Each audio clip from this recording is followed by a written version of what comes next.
আজকের রেসিপি আলুর পরোটা।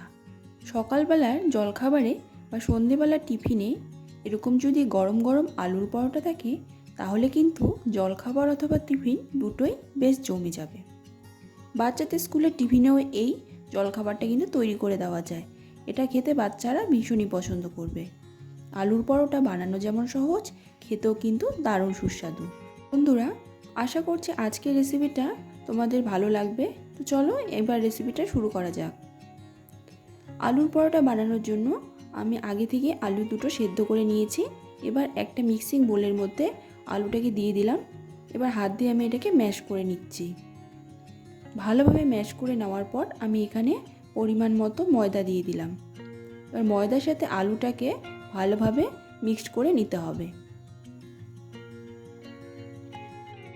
খুব ভালোভাবে কিন্তু আলুটাকে ম্যাশ করতে হবে, কোনো যেন বড় আলুর টুকরো না থাকে।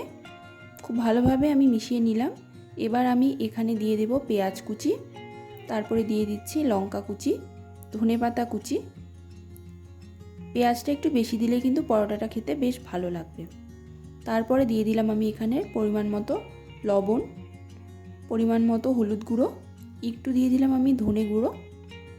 তোমরা চাইলে এখানে শুকনো লঙ্কার গুঁড়ো দিতে পারো, যারা একটু ঝাল খেতে পছন্দ করো। এবার এই সমস্ত উপকরণকে আমি হাত দিয়ে ভালোভাবে মিশিয়ে নিচ্ছি। আর এই পরোটার যে ডোটা আমি বানাবো সেটা কিন্তু খুব একটা শক্ত হবে না, আবার খুব একটা নরম হবে না। কিছুটা মাখার পর একটু যখন শক্ত হয়ে আসবে তখন আমি এখানে সামান্য একটু জল দিয়ে দিলাম। জল দিয়ে ভালোভাবে আবার মেখে নিচ্ছি। খুব বেশি জল কিন্তু অ্যাড করা যাবে না, তাহলে এটা একদমই নরম হয়ে যাবে। আর যখন আমরা পরোটাগুলো বেলবো তখন একটু অসুবিধা হবে। তো দেখো আমার এই ডোটা একদম তৈরি করা হয়ে গেছে। এবার আমি একটা একটা করে আলুর পরোটাকে বেলে নিচ্ছি। তো এটা একটু চ্যাটচ্যাটে হয়েছে, সে কারণে আমি সামান্য একটু এখানে ময়দা দিয়ে দিলাম। ময়দা দিয়ে আমি আলুর পরোটাটাকে বেলে নিচ্ছি। ময়দা ছাড়া কিন্তু এটাকে বেলা যাবে না, কারণ এই ডোটা একটু চ্যাটচ্যাটে হয়েছে। আর চ্যাটচ্যাটে না হলে কিন্তু পরোটাটা তৈরি করা যাবে না। তো দেখো এটা আমার তৈরি করা হয়ে গেছে। আরেকটা আলুর পরোটা আমি একইভাবে তৈরি করে নিচ্ছি। এটা কিন্তু বানানো একদমই সহজ, পুর ভরা ঝামেলা ছাড়াই এভাবেও কিন্তু আলুর পরোটা খুবই সহজ পদ্ধতিতে বানানো যায়। এই পরোটাটাও আমার হয়ে গেছে। এবার এই পরোটাগুলো ভাজার জন্য আমি একটা ফ্রাইং প্যান বসিয়ে দিয়েছি। খুব অল্প তেলেই কিন্তু এই পরোটাগুলোকে আমি ভাজবো, খুব বেশি তেলের প্রয়োজন হয় না। 1 চামচের মতো তেল দিয়ে তেলটাকে গরম করে নিয়ে আমি এখানে একটা পরোটা দিয়ে দিলাম। এভাবে আমি চেপে চেপে নিচ্ছি যাতে নিচের পাশটা খুব ভালোভাবে ভাজা হয়। তো দেখো এক পাশটা হয়ে গেছে, এবার আমি উল্টে দিলাম। কম সময়ের মধ্যেই কিন্তু পরোটাটা তৈরি করা হয়ে যায়, আর একদমই সামান্য তেলে এটা তৈরি করা যায়। উল্টে পাল্টে দুপাশেই আমি ভেজে নিচ্ছি। তোমরা চাইলে এটাকে কিন্তু বাটার অথবা ঘিয়ের মধ্যে ভাজতে পারো। এই পরোটাটা আমার হয়ে গেছে, এটাকে আমি তুলে নিচ্ছি। একইভাবে সামান্য কিছুটা তেল দিয়ে আমি আরেকটা পরোটা এখানে ভেজে নিচ্ছি। তেলটা একটু গরম হয়ে গেলে পরোটাটা আমি দিয়ে দিলাম। এবার উল্টে নিলাম। দেখো এক পাশটা কিন্তু ভালোভাবেই ভাজা হয়েছে।